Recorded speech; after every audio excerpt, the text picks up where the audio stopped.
आत्मीय भाइयों और बहनों प्रणाम। कैसे हैं आप? अच्छे ही होंगे। कुछ अच्छा पढ़ रहे होंगे, कुछ अच्छा सुन रहे होंगे, स्वाध्याय सत्संग का क्रम बनाए होंगे, विचारों की घड़दौड़ में कुछ अच्छे विचारों पर फोकस कर रहे होंगे। इन्हीं विचारों को दौड़ाते हुए अपने दिलो दिमाग में एक विचार अटक गया। कल हमने हनुमान जी का एक सीरियल देखा था उनकी जयंती पर। सीरियल में ये बताया जा रहा था, जामवंत जी हनुमान की शक्तियों को याद करा रहे थे कि तुम्हारे अंदर जो शक्तियां निहित हैं उनको तुम भूल गए हो, उन्हें जगाने का दिन है आज। आओ मैं तुम्हें बताता हूं कि तुम्हारे अंदर कौन कौन सी शक्तियां हैं। और बस उन्होंने उनका बोध करा दिया। हनुमान जी को अपना बल याद आ गया। आज साथियों विचार करता रहा कि आज सारे का सारा जन समुदाय जिसमें वो सारी शक्तियां जो परमात्मा की हैं, परमात्मा ने देकर भेजी हैं, परंतु वो शक्तियां कहीं गई नहीं, वो हमारे ही भीतर हैं और बस जागरण की देर है।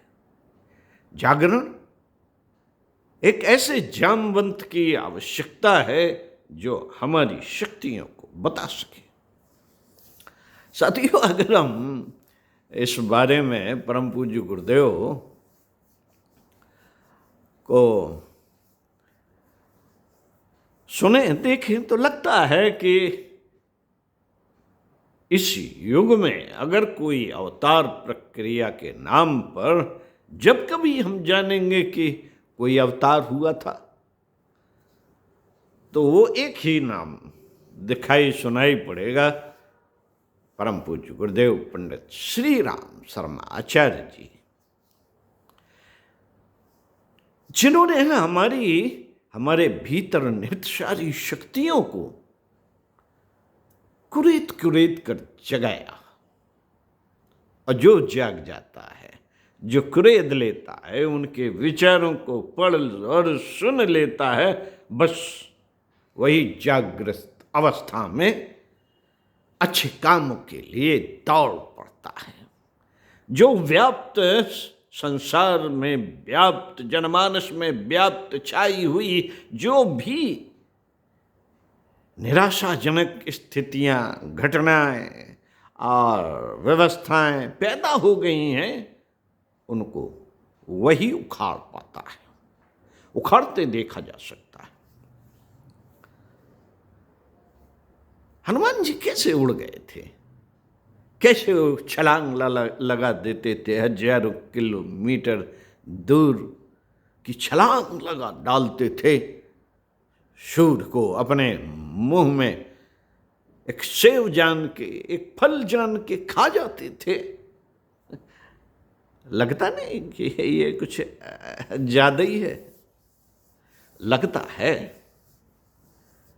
जो जानते नहीं, जिन्हें बोध नहीं है।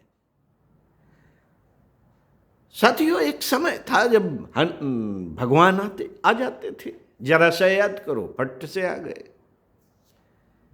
प्रकट हो जाते थे और लोगों के दुख तकलीफों को भी हर लेते थे। आज क्या बात हो गई? जब इस पर विचार करते हैं तो लगता है कि मनुष्य 5 तत्वों का बना हुआ है। पृथ्वी, अग्नि, जल, वायु और आकाश, ये 5 तत्व हैं जिनसे मनुष्य बना हुआ है। 5 तत्व ही नहीं, ये 5 शक्तियां हैं जो मनुष्य के भीतर हुआ करती थी। बहुत से आप गुरुदेव का साहित्य पढ़िए तो आपको स्पष्ट हो जाएगा कि जो तत्व जिस व्यक्ति के अंदर इनमें से ज़्यादा मात्रा में होता है तो उसका लाभ और उसकी अनिष्ट भी होती हुई देखी जाती है। जल तत्व बढ़ जाए तो जलोदर जैसे रोग हो जाते हैं, उसका बैलेंस बना रहे तो ठीक है। और जल तत्व की जिसने साधना कर ली है वो अगस्त ऋषि जैसा ताकतवर भी हो जाता है, समुद्र पी जाता है। साथियों, अग्नि तत्व जिनके बढ़ जाते हैं तो बहुत जगहों पर ये देखा जाता है कि व्यक्ति के अंदर अचानक आग लग गई और वो जलकर भस्म हो गया।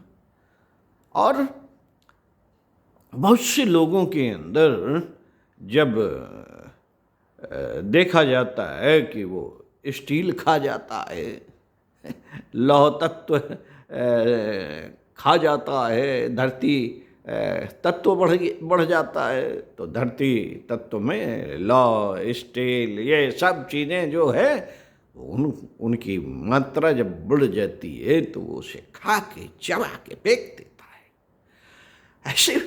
ऐसे ऐसे उदाहरण आपको देखने को मिल सकते हैं। वायु तत्व किसी का बढ़ गया तो गुरुदेव ने लिखा था किसी पुस्तक में कि कहीं के चर्च के पादरी थे, उनके अंदर वायु तत्व बढ़ा था, वो हवा में बहुत ऊपर तक उड़ जाते थे। तो ये कोई असंभव बात नहीं है, सब चीज़ें तत्व के जागरण की है। हनुमान जी के ने उस समय जब हमारा पृथ्वी पर वायु तत्व, अग्नि तत्व, जल तत्व और आकाश तत्व आदि सब बढ़े हुए थे वातावरण में, और उस वातावरण में ईश्वर की जरा सी साधना कर ली जाती थी तो ईश्वर का प्राकट्य हो जाता था। व्यक्ति के अंदर वो क्षमताएं आ जाती थी कि वो क्या से क्या कर डालता था। हनुमान जी भी उन्हीं में से एक थे कि उन्होंने अपनी साधना के बल पर वो सारी शक्तियां अर्जित कर रखी थी, परंतु भूले रहते थे, भक्ति में मगन रहते थे। बहुत से लोग भक्ति में मगन रहते हैं और भूले रहते हैं अपनी शक्तियों को। तो साथियों, परम पूज्य गुरुदेव ने भी इस धरती पर जो अवतार प्रक्रिया की परिभाषा बताई है वो यही है। उन्होंने ही कहा कि बेटा, इस धरती का पूरा ढांचा खाचा बदलने के लिए मैं आया। और कैसे बदल दूंगा? बेटा, हमने सारे तत्वों को अपने में समाहित कर लिया है और हमारी सूक्ष्म शक्तियां इस वातावरण में काम कर रही हैं। इस वातावरण को बदलने के लिए हमने जो श्रृंखला चलाई है, घर घर यज्ञ, वो काम कर रहा है। वातावरण को बदलने के लिए, युग को बदलने के लिए ढेरों जो परंपराएं, प्रथाएं हैं, उनको बदलने के लिए हमने आकाश तत्व को जागृत कर लिया है। ब्रह्मांडी चेतना से वो विचारणाएं आती रहती हैं जिन्हें मैं कलमबद्ध करता रहता हूँ, और मेरे विचारों को बस तुम्हें एक ही काम करना है, मेरे विचारों को पढ़ना है, आत्मसात करना है, लोगों तक पहुँचाना है। जैसे ही हमारे ये विचार बीज लोगों के अंदर पहुँचकर समय की अनुकूलता पाने पर जैसे ही यह विचार बीज फूटेंगे, चारों ओर आकाश तत्व की वृद्धि हो जाएगी और यही विचार लोगों में हलचल मचा देंगे और इस पृथ्वी का, इस धरा का, इस युग का कायाकल्प कर डालेंगे, सब कुछ बदल जाएगा। और ये करेंगे हम तुम्हारे द्वारा। तुम्हारे भीतर उस हनुमान को जगा देंगे जो तुम्हारे भीतर सोया पड़ा है।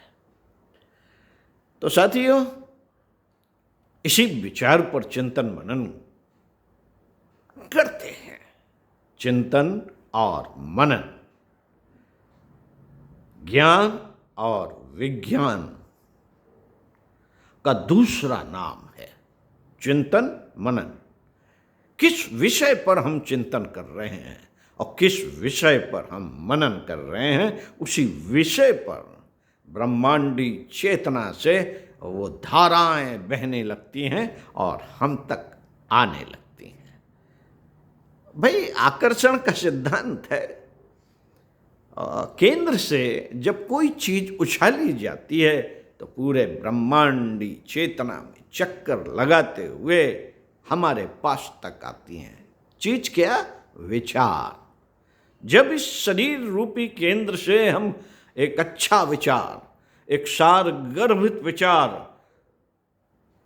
ब्रह्मांडी चेतना मन पर भेज देते हैं तो ब्रह्मांड का 1000वां चक्कर, 1000 चक्कर एक सेकंड में लगा डालती है और सारी ब्रह्मांडी चेतना में फैली हुई उस तरह की विचारधाराओं को अपने में समेट कर पुनः हमारे पास आ जाती है। तो साथियों, हमारे पास दुनिया भर का ज्ञान विज्ञान बिना पढ़े आ जाता है। तो इसी विचार को घुमाते हैं कि क्या है हमारे 5 तत्व, कौन कौन से हैं जो हमारे अंदर ही भरे पड़े हैं और हम भूले हुए हैं। इस पर चिंतन मनन करके और हम विचार करें तो हमें पता चल जाएगा कि वास्तव में हम हैं क्या, कितनी शक्तियां हमारे भीतर भरी पड़ी हैं। बस हम सो गए। सोना नहीं है, जागना है। जागने का दिन है आज। ओम शांति। प्रणाम।